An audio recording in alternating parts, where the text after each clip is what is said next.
It's Chelsea, It's Nina, and and you're you're in in the the Critics' Critics Kingdom. Kingdom. Hello, and welcome to another week of the Critics Kingdom with myself and Chelsea. Hello, This hello. this week we're going to be reviewing Stuck in the Suburbs, which came out in 2004. And it's definitely one that I remember. I think that I watched it less than you did, correct? Yeah, I was really into it. Though I think I've actually figured out why, which we can talk about more in the review part. But I really used to like this one. I used to like Danielle and of course Danielle Panabaker, and of course Brenda Song. So Yeah, it and was like, actually, yeah, and like on that, I find it like I have to think about why I didn't. I have some answers, and we can just talk about this later. But I also really always liked Daniel Panabaker and Brenda Song, but for some reason, this film was just not it for me. mhm. And we can talk about it. We can talk about that later. But I guess with that, should we just jump right on into the recap? Yes. So Danielle Panabaker is playing Brittany Aarons. So she's like a normal 13-year-old, plays soccer, gets carpooled, and she lives in a suburb. They literally show us shots at the beginning of the film of like all of the McMansions next to each other and how they look exactly the same, except maybe the brick overlay is different. So you get an idea of like she basically lives in like a place that everything looks the same, more or less. Like they have a very strong homeowners association, clearly. And she, has a soccer team, has her little group of friends who all play soccer with her, and they're all obsessed with this pop star named Jordan Cahill, who is Taran Killam. And she's bored of living in the suburbs though, and she finds it like like they do the same thing every day, they have a routine, nothing changes, it's always the same, so she just feels like life is boring. And one day, the next day, she goes to school after one of the moms drops her and her friends off at their house, and her and her friends all like dance to a new Jordan Cahill music video. And this new girl has started, and this girl's name is Natasha Kwan Schwartz, and that is Miss Brenda Songs, who is like wearing like an outfit that is clearly different from everybody else in the school, who all dress very like a typical limited tube wardrobe, which was popular in 2004. um, Yes, that's exactly what it is. It's literally limited to. Like I was like, I can spot all of this immediately in Claire's. I could smell the lip smackers. But they're all like, she's like taken aback. She's like, oh my God, who is this person? She immediately is like, she's cool, she's different, like unique. And that's literally all Brittany has ever wanted. She feels like anytime she tries to be different, like when her aunt in New York City sends her some like new flip flops, her friends suddenly are like, "Oh my God, we found the website for this like this boutique your aunt went to, and now we're ordering the same things too." And she's like, "Can I have anything?" I felt so hard for that girl in that moment. I was like, Brittany, boo, like this is a rough life you're living, and your friends ain't shit. Like, I'm sorry. I was like, I would be so mad. One of them was like, I'm getting two different colors. I was like, oh my god, y'all are terrorists. Like, this is not okay. Yeah, so poor Brittany is obviously like, Natasha is a breath of fresh air because she is nothing that anybody can imitate, basically. She just is. Um, and so Brittany immediately wants to befriend her, but all of her friends are just like, we don't think she's that cool. She's kind of just like weird. Like they kind of weird as weird and like somebody who brags a lot. So they're just not into it. They're just like, this isn't our type of girl. But Brittany then is like, no, me and Natasha need to be best friends. So she proceeds to ask her about her life. And Natasha's like, well, we just moved from like, we live in Europe in the summers. And then I would come home to stay with my mom in New York during the year. And like, basically, she's a very well cultured person. So it seems. So Brittany is she's impressed. She's just like, whoa, I've never met anybody like this. Um, and Brittany then invites Natasha to her house that afternoon, and she then has to take down all of her Jordan Cahill posters because basically she tells Natasha like, oh, Jordan's not that big of a deal, like people really love him here, but I'm not that huge of a fan. And then Natasha is like, yeah, well, like, who cares about like, who wants to be like everybody else, and who cares about these like big pop stars? And so they find out when they're over Brittany's house after she's taken down all of her posters really quick to get Natasha into her room that Jordan Cahill has actually come to their suburb because they need to shoot something, like a music video for him. And I guess they have to do it in their area. So her friends are all freaking out when they call her, but she realizes she has to keep it inside because Natasha thinks that she doesn't like Jordan. So she proposes the idea, and Natasha's like, actually, this will be fun because then we can laugh at his fans. And Brittany is like, yes, oh my gosh, like, yeah, we'll just pretend that we're like them. And then she's like screaming the moment that Jordan comes out. And then Tasha's like, wow, you're really good at this like pretending thing. And Brittany is like, yeah, no, I know. We just have to pretend, right? And then we go over to Jordan and find out that actually he's basically a record label puppet. And doesn't actually have any input on anything. He can't control his hair. He can't control what he wears. He doesn't control the songs that he sings. They won't let him use song lyrics because he's actually written his own, but they're too depressing. And like your main base is clearly like 11 to 14-year-old girls, and they just want to hear about love. So you can't write anything depressing for them. And he just feels unsatisfied because he's like, nothing I ever want is like happening. And his assistant, Eddie, who was clearly like his best friend, is like, yeah, dude, but we just kind of have to do it because like obviously Jordan's getting paid buckets of money, and he's famous, so it just seems like he's in a better position to Eddie, and Eddie doesn't understand. But Jordan gets fed up, and he's like, we gotta, like, I'm not doing this music video. This isn't the lyrics I want. Like, this isn't what I want at all. So he just storms off, and they all leave because he's like, I'm not shooting this today. And as they do, Eddie, the assistant, accidentally runs over Brittany as they're all waiting outside to watch Jordan walk into the bus, and they accidentally switch phones. And Eddie actually had Jordan's phone because Jordan tells him every night, like, I write all my lyrics, I sing all of my like song voice notes or whatever on here. Obviously it's 2004, so they don't have voice notes, but the equivalent for Blackberries at that time. And he's like, you need to download it to a computer so that we can save it all because it can't just stay on my phone. So because of that, they accidentally switched phones. So now Brittany has Jordan's phone and Eddie has Brittany's phone. And neither of them realizes it until Brittany's friends come up to her and they're like, we've been calling you. And she's like, what? And she realizes she has Jordan's phone, but Jordan and Eddie have already taken off. So her and Tasha enlist her older sister, Jessie, to drive them to a hotel that they're pretty sure Jordan is staying at because this is a small place and like there's only one fancy hotel. And Jessie is like the sister who is like the straight A student, always does everything right. She's like a science, freak. Like, so she is also afraid of driving and can't really drive that well, but she eventually gets them there. She won't let them talk though, because it distracts her as a driver. There's a point where her head turns all the way around as she's Yes. driving that car, and I was just like, wow, like that is not okay. No, like, she is a bad driver. She's a horrible driver. You can't do that. So Brittany and Natasha get to the hotel. They try to get in through the receptionist, but the concierge. The concierge is like, I can't tell you who's staying here. Like legally, that's not okay. And they keep trying to call up. He finally calls Jordan's room. Eddie picks up and is like, oh my God, what lie are they telling this time? He tells them these two girls that they have Jordan's phone. Eddie doesn't believe them because he hasn't looked to see yet. So Brittany and Natasha are like, we have to go home for dinner. Like, we're 13. So they're leaving. And then Eddie literally figures out that he actually has Brittany's phones. He tries to catch them. They're already off and gone. So then he's freaking out. He calls Brittany and is like, hey, give me back the phone. Like, you stole my phone. You're a thief. And she's like, no, dude, you picked up my phone. Like, this is not, don't blame this on me. I am 13. Yeah. And he's like, oh yeah, like that does seem correct. But she was like, we're not giving back the phone. So you're SOL basically. So he's freaking out.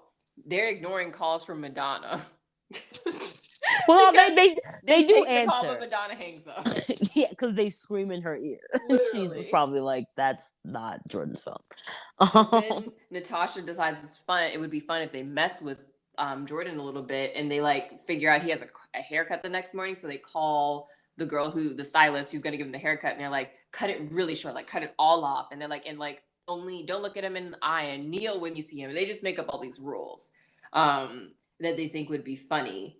And then he gets the haircut. They cut it all off, which was not on the plan because his whole thing is that his hair is really long and he looks like a rock star. and all the woman does is give him raisins, which he hates when he's leaving. And his label's freaking out because they're like, your whole thing is your hair, like blah blah blah. How are we supposed to market you? And then they realize, oh my god, it's gonna be like new hair, new song, new era. Like we can spin that whole thing. And then Brittany and Natasha realize how much power they really have over him. So they do a whole bunch of other like hijinks to like slightly change things in his life. And also find out through all this that he basically has no control in what he does or like how he lives his life. It's all determined by the record label. And Jordan, meanwhile, thinks that Eddie is the one who called to get his hair cut because he's like happy that he did it because he's like, I'm such a whiner. Like I never actually do action. I never like put action behind what I say. And he's like, I'm so happy you decided to do that for me, Eddie. And Eddie is like, oh yeah, sure. Like that's what happened. And every day he keeps calling the girls and being like, please give the phone back. And they're just like, no, we're not doing that. And as soon as he like needs it back like ASAP because Jordan starts asking him about the phone, then they're suddenly like, okay, the only way we'll give it back is if Jordan performs his new song at Brittany's mother's Save This like old decrepit house rally this Friday. And Eddie is like, absolutely not. Like that's not happening. And they're like, fine, so you're just never getting the phone back. And the next day at school, Natasha tells Brittany's friends, like, oh, we actually know Jordan Cahill and like blah, blah, blah. And they all come to Brittany and they're like, oh my God, Brittany, Natasha said that you guys know Jordan Cahill. And then Natasha basically spills and was like, yeah, we have his phone. And like, yeah, we're like really cool. We talked to Madonna and like she tells the whole story, but she leaves out Natasha. Natasha gets like pushed to the back and is like feeling like low, like just being left out, even though she's the one who did a lot of the stuff more than Brittany did. So then they end up having this like argument, I would say, that evening where Brittany goes over to Natasha's house and basically tries to call out Natasha for lying about being in Europe and New York City and all of that when really she was just from Buffalo or Seattle or something. And Natasha literally is just like, well, there's nothing unique about you, so I don't know what you're trying to call me out about. It is legitimately like it's a victimless crime because both of them are wrong. So yeah, there's no like you're not rooting for anybody war. in this argument. Like you're both 13 and you're both incorrect. Like you both need to be better people. You have both been lying to each other. And the rest of and everybody else around you, like literally. So then Brittany goes home and then accidentally manages to break up Jordan and his girlfriend, which then goes out all over the entertainment news. And then she tells her mom, well, oh, Jordan's performing at your rally this weekend. Her mom is freaking out. And and her sister's like, well, he's going to be depressed since he broke up with his girlfriend. And she's like, what? And that's when she figures out that like she accidentally broke them up. And so then she calls Eddie and she's like, I never meant to do this. She apologizes. And he's like, well, too bad. I already told Jordan everything. And now he's disappeared. So dramatic. So dramatic. And then the next scene, we see Jordan call her. And he basically is like, hey, Brittany, like, thanks for controlling my life for the past couple of days. You've like freed me essentially. And then they like kind of make amends. And she's like, I need to go make amends with Natasha. Her and Natasha make up and they're like, oh, Jordan, meet us at this bench. Like we will come and get you and we'll make everything right and blah, blah, blah. So they're trying to come and get him. A bunch of fans end up finding him though. And they start chasing him around. They finally find him and they like managed to make all of his lyrics to his new song like go worldwide-ish or US wide. It's not really stated, but they go wide. They basically send them to like everybody on his mailing list or whatever. Which of course the label is unhappy about because that's not what they planned. And they're trying to find Jordan because again, he's disappeared and they're tracking him with the phone. And they end up Jordan, Natasha, and Brittany like going to the Save the Ashbrook House rally, and he ends up performing. And Eddie actually ends up introducing him, even though Eddie at first is like, "You shouldn't do this, man!" Like blah blah blah. And then he realizes this is his best friend, so he's like, "You know what? Do what you want to do. Like it's fine." Even though they promised me that I would actually become a manager or something if I were to like talk you down, and he's like, "Nah, this is bigger than that." So we see Jordan perform at the rally, and then we actually end with Natasha joining the soccer team with Brittany and all her friends. They're all cool now, and they're getting carpooled again to Brittany's house. And the girls all go in there and they find out the music video that they shot is premiering. So you think it's going to be Jordan doing something new, that new thing. And it's actually Eddie singing the original song. And now he's become the new record label puppet. And we see that Brittany and Jordan are so close because he invites her to New York to go to a show of his. And she's like, no, things are really exciting in the suburbs. And that's how it ends. And with that, we will be right back with the review. So to get into the review for this film, like I said, I didn't really, and it could be for multiple reasons. It could be because, I was 11 when it came out, and therefore at the place where, like, 11 for me by that time, I was very much sort of over children's media. I was that kid who was like watching, Veronica Mars, and was like, I'm too old to watch like Lilo and Stitch. So I don't think that I was as engaged with Disney Channel anymore. So that's like one part of it. The other part is that, like, I think that the suburbia conceptually did not interest me, and in fact almost maybe alienated me, because I saw it as a just like a super like white and just anti like all of the things that I like. It's not a city, it's not diverse, just like all of the things that I subconsciously valued. uh Suburbia was like the antithesis of, and therefore I wasn't drawn to this for any sort of repeated viewing. But and I can sort of understand why I had that feeling as a kid, but I will say, like, it's a fun little film. That's my general takeaway from it. Like, it's a fun little film. It has its moments that are like hilarious. There's definitely in the midst of this whole them trying to find like Jordan thing, the record label is also trying to find Jordan, and they have a tracker in the phone that Eddie just didn't know about. So when they activate the tracker, like, they're now tracking these two little girls, and they're like riding around town in this like dark window tinted minivan and like chasing these girls down. And it's like, was your plan to find Jordan and pull him into this van?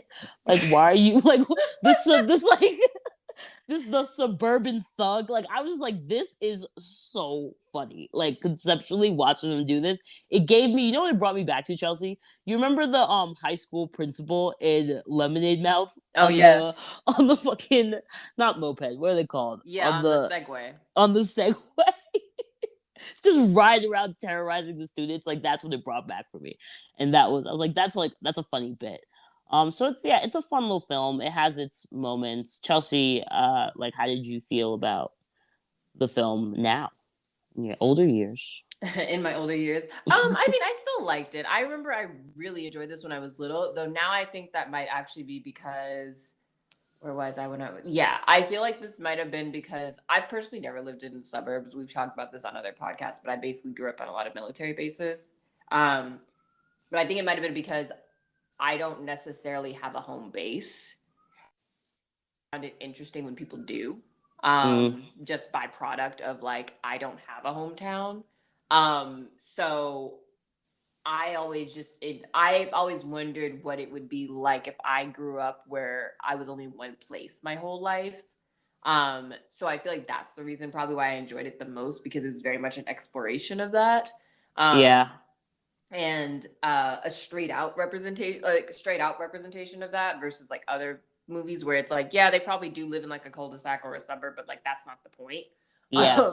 So I think that's probably one of the big reasons I enjoyed it. Also, Brenda Song, we've talked about our love for her. She's great.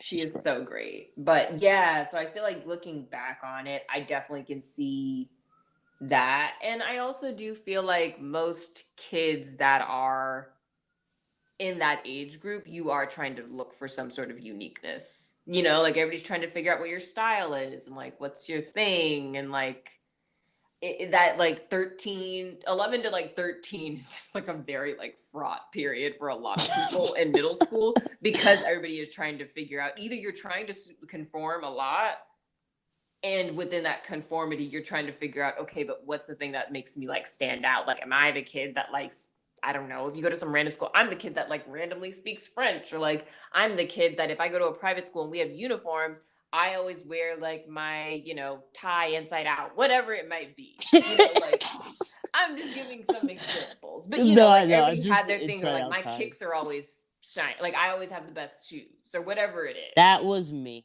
for Yeah. the So record. I feel like that's the thing. It's like everybody's trying to figure out your style and your what we would call now your brand. Yeah. That's when that really starts coming up, is like those ages. So I've always found it interesting because this like tackled that like head on.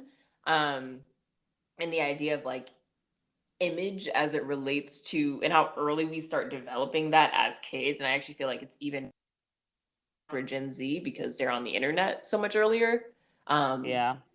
So it just like gets to them a lot earlier than it did, like, let's say, our generation. But even if so, like, I remember what everybody was wearing in eighth grade or ninth grade. Like I remember the popular brands, and like, I don't know. There's just like a certain nostalgia there. So I still feel like, honestly, for me it held up pretty well. Also it's just funny now seeing Taran Killam on there, because like he had his whole SNL stint.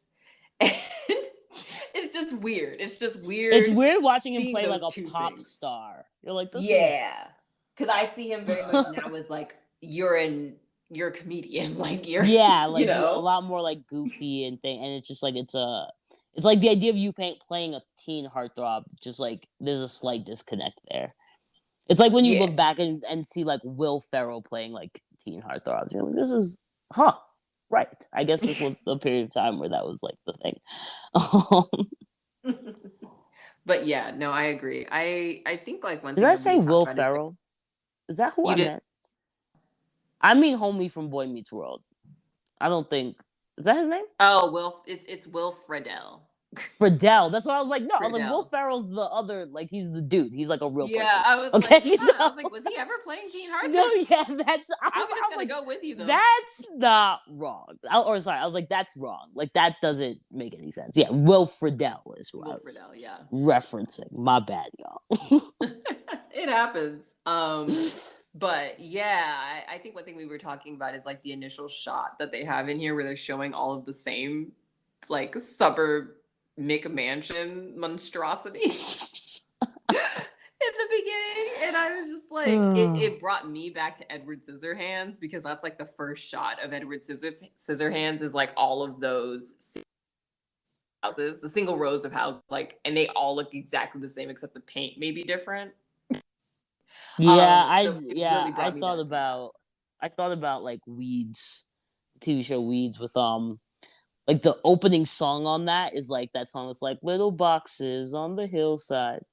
Little box. I can't sing, so I'm not gonna like do that. But they do. It's just the premise of the song and the premise of Suburbia and Weeds, of all Suburbia things, is the fact that like all of these houses are made and there's doctors and lawyers and business executives, and they're all made out of ticky tacky, and they all look just the same. Like it's just this Mhm. basic idea that like it's monotony, and there are molds, and you don't depart from the molds. And that's just like, yeah, that's Suburbia. That's what I know Suburbia to be, and they very much in this film go with that. They run with that. And we can understand why Brittany is maybe not very happy about it and has plans to leave that place one day. Yeah, and I feel like a lot of people in America, because it's like, yes, there are cities, but like most people in America, just because of the way the population is, they don't live in cities. Most people do live in suburbs, or you live somewhere that's relatively rural. So you live in a small town.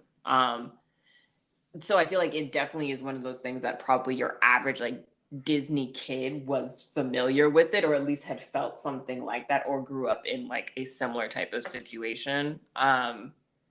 So I definitely understand how they would arrive at this concept, and being like a whole DCOM about it. I also do think something that you had noted earlier when you were describing like how you very much described like whiteness to the suburbs. I wonder if that was also part of the appeal for Brittany with Natasha is that she was just like not even like in a weird, but like Yeah, not like in a you know what what I you call it, like mean? exoticizing way, but just like, oh You're wow, literally not literally white. someone different. Like you literally cannot, by virtue of you being a person of color, you cannot look the same as everybody else. I am Like like 88% sure, and I mean, I did just watch this yesterday, so I should be 100% sure, but I mean, whatever. I am like 88% sure that there are no other people of color in this film. Like, I mean, no. her mom, but there's no, like, even when, at the end when they do that thing, like, they do this thing, where they text their friends, like, There's one black girl in that. There's one yeah, black that's girl. what I'm saying. Is there one black girl in There's that? I one feel like black there girl might wearing an have been orange one shirt. black girl. Okay. Mm-hmm. But yeah, they're they, like, people of color don't exist in that, and I think that that's also a thing of like, I know that that's not like, there are definitely suburbs with black people. There are definitely suburbs with varying races and ethnicities of people, like, all over this country, 110%. But especially in this time period in the early aughts, it was not being packaged that way. Right. It was being packaged as like, this is where the white people in America live. At least like that's how I read it. Because all of that like token black thing, like that's where you like in those in film and television set in those places, in those towns, in those suburbs, that's where you saw that. You know?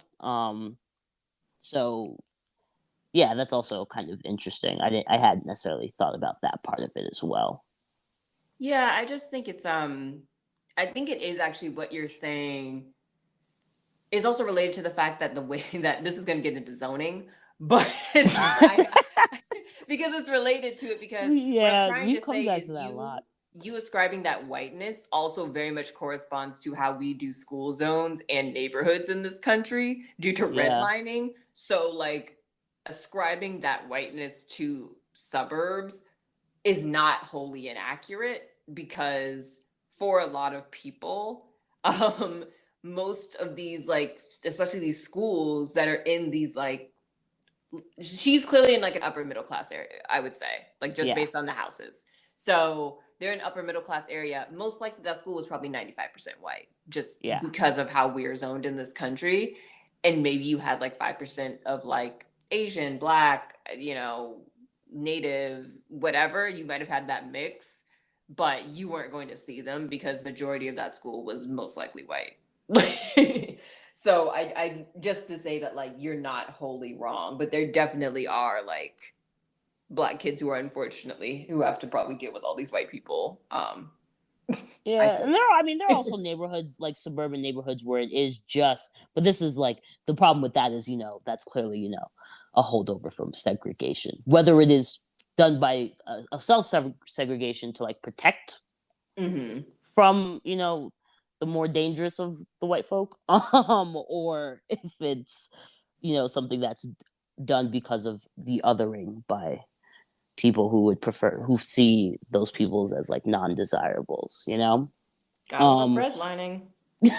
but yeah, exactly, it's like either way, like, Yeah. there definitely are like all black suburbs or like all Asian suburbs or whatever, but like Mhm. all of it is a problem or reflecting a problem at the core of society.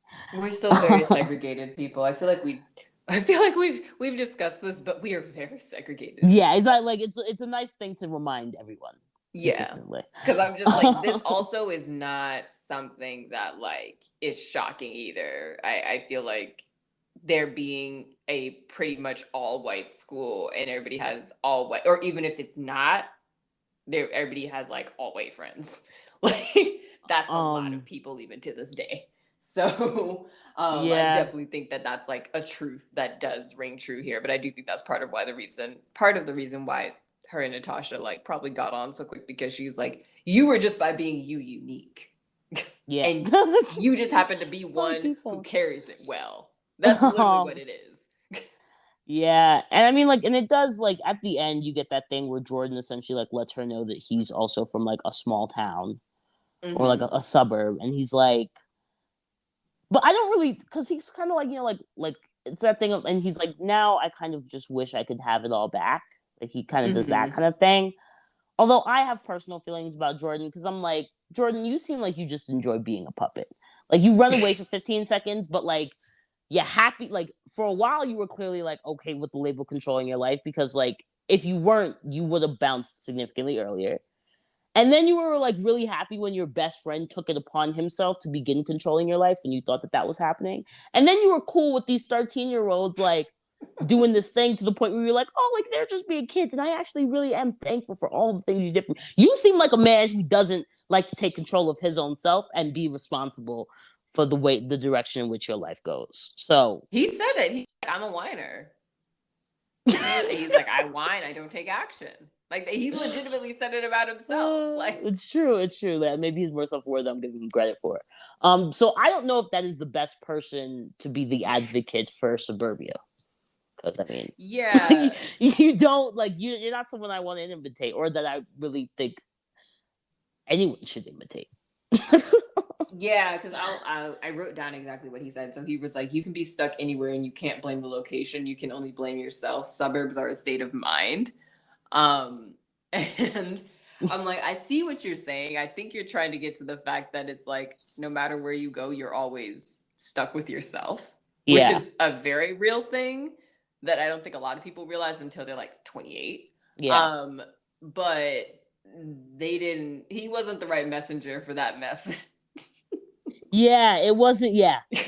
Yeah, it wasn't. It shouldn't have been him. It shouldn't have been him. It should not have been him. But I do understand what they were trying to say. But yeah, I do think he was not the right one for that. And I guess they were trying to get into like how the music industry had corporate puppets at this point. Yeah, they were also trying to do that thing, but I was like, this is all strange and weird, and you don't sing songs when you're doing the music video. Like the song's already been recorded. There's no option for like he could make a remix of the song with new lyrics. Like an alt version, but the song already exists. Right. I'm like, why did we not complain when we were singing the song in the studio, sir? There were many things about it, yeah. And I was like, all right, I understand that like this is for children and cinematically, like it's just cleaner to do it this way, but it's also a lie. It's a bold-faced lie. Right. And you knew it when you wrote it down. I know you knew it when you wrote it down. Bold-faced fucking lie. But yeah, I mean, it had its little moments, and like her little brother is like cute. He's like funny. Like it's funny watch. Like I always remembered that because there's a part where we see him listening in with like a stethoscope. Where the hell did he get that stethoscope? But whatever. He's like listen because I don't think their dad's a doctor. I think their mom's a stay-at-home mom, right? But anyway. No, she sells homes. She's a realtor. Is she? Yeah, because she was like, you remember when she had like all those like call me signs or something? Oh, I thought it was just that. I thought that was just about that house. Like it was like a cause. Oh, and she had a bunch of causes. She was a realtor. I don't know. I could have been reading. I also was like I could be. I probably, like I said, I'm 88% sure about things I saw less than 24 hours ago. So, I clearly was not paying as much attention as I should have been. And now I've lost my train of thought. So actually, never mind. But you were asking how the little boy got the stethoscope when their dad was clearly not a doctor. Yeah, right. So there's that moment in the film where like he's like listening in through the wall with the stethoscope to like her and her friend's conversation. She like bangs on the wall so that it hurts him. Right. But so yeah, it's little things like that. And I was like, I appreciate like the sibling dynamic that they have in this because like accurate. I really many things with that child. Like there's a part where he's hanging on the back of her door, like he's in her room, he snuck into her room and he's hanging on the back of the door, and that's how like, and she knows that he's in there, but she doesn't see him, so she thinks that she's losing her mind. But like, I just want to know, how did that little boy get himself on that hook? Because like he's hanging above the. Like, I guess maybe if he had but you would have seen the chair. Like if he had stood on the chair and then kicked the chair over. Also, how did that door support him? Because he's like, I was about to say 11. He's too big for that. Like that hook isn't that strong. I had many questions. But he had one of those command strips. But they hold like at most like 40 pounds, like that, and that's with multiple. Anyway, Yeah, he was a source of entertainment in the film. It was cute. It had its moments. It was cute. Yeah, I mean it's literally a whole movie about like this girl wanting to be unique and basically realizing that like she is a very typical white upper middle class girl growing up in a suburb. Like therefore she is pretty much the same exact same person as all of her friends, other than the fact that she happens to like write lyrics and play guitar. And that she can continue down that path, and that she will eventually, you know what I mean? Like, she'll eventually become as unique as she wants to be in Hmm. that. It's just like, like, don't begrudge. I don't know, man. It's a movie. It's a movie. Yeah, I guess with that, Chelsea, would you show this to your kids? Um, I feel like I enjoyed it a lot, but I don't know if it's something. I don't know if it's something that I would really need to show them unless I'm like, you want to watch like the song filmography or something. But But even then, yeah, I'm like, even then, there's other movies that would come before it. So yeah, I don't know. I mean, honestly, I do think it's a very interesting look personally into suburbs and like, the formation of one's image. And like the idea that we're all unique that comes out around that time. And that's, I just feel like there's a lot of parallels between like that then and now with Gen Z and like all of these social media apps, but that's a whole different conversation. Um, but I feel that I like notice the parallels a lot.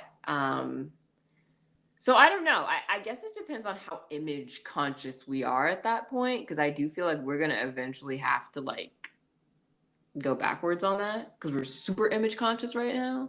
So I don't know. It depends on where we are and like um personal style or whatever, I guess. I don't know how I would define it, but it would kind of depend on where we are. Because I do think it's actually a very good movie in terms of showing you like we're all unique in our own ways and like you don't have to lie to be yourself. So yeah, that would probably be my take on it. It's like it just depends on where we are at that point in time. What about you? all right, no, I just don't like. I don't. I mean, so part of it is like this is like my northeast, elitist asshole tendency coming out. Because it exists. Man, what you gonna do? I went to private school in New York City. Um, y- you know, I'm like that interest in like the phenomenon and the like psychology of like suburbia in America. It doesn't really. It just isn't there for me. Um, so that's one. So I can't like get behind this in that way. And then on the other side of it, it's like if, like you said, like I love Daniel Panabaker, I love Brenda Song. If I want to watch a Daniel Panabaker movie, we could watch Mom at 16.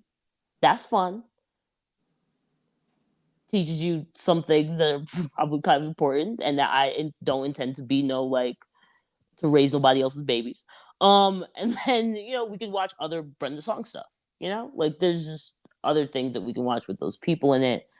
And yeah, I feel like there are probably other movies that like give you the same lessons about like just do you and just be you, and you don't have to lie to be yourself, that are more enjoyable for me. Um but I don't like, if you want to rewatch it. It's still kind of fun. Like, and if you want to show it to your kids, like show it to your kids. It's still fun. I just don't think that this is a movie that like fits into my canon in any way, shape, or form. Mm-hmm. And therefore, I just can't imagine, and I have no intention of living in a suburb like that. Don't tell God your plans, but that will never happen. That is just not something that's going to happen to me. And so, like, I don't know if my kids would have any inclination on their own to engage with this. You know, Mm-hmm. if they do, I'm not going to tell you to turn it off. I don't care if you watch it, but I would definitely, definitely would not go out of my way to like engage with them and this film. Got it. Yeah, I think that makes sense. I feel like there's an argument for either way. It just depends on how you felt about it as a kid. Because I understand why Yeah. there was a disconnect for you. It makes sense. Yeah, and again, like I don't think it's a bad film. Like that's not where I live with it. It's just that it's not. I don't think it was for me. Yeah. And yeah, and I don't. Yeah, it's just that simple. I feel you. And I think with that, guys, we will talk to you uh next week. Bye. Bye. Thanks for listening to this week's episode of The Critics Kingdom. Don't forget to follow us on Spotify and SoundCloud so you can stay up to date, as well as interacting and letting us know what you guys think on social media. You can find us on Twitter at Critics Kingdom and on Instagram at The Critics Kingdom. We're excited to talk to you again next week.